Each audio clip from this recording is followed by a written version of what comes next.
ხალხის არის ეს ბიუჯეტი და მირჩევნია ბავშვებს მისცენ წამალი, ვიდრე პრემიები და დანამატები აიღონ 527 მილიონი ლარის წელიწადში. შვილები არ ყავთ ხალხო?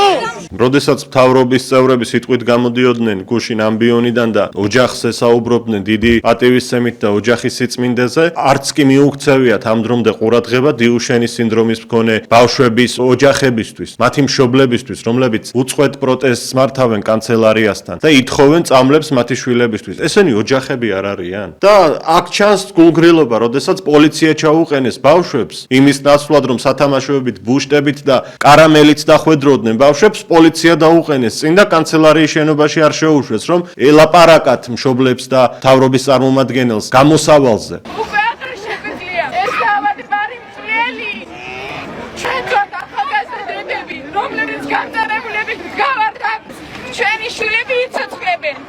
შვილი მივარდება თავრობას ვარ უძახი გადადეკითხვა წამალს ხო ეს დალოცვილი წამალს და ვიმოქმედებ თავს მოვიკლა უზმაო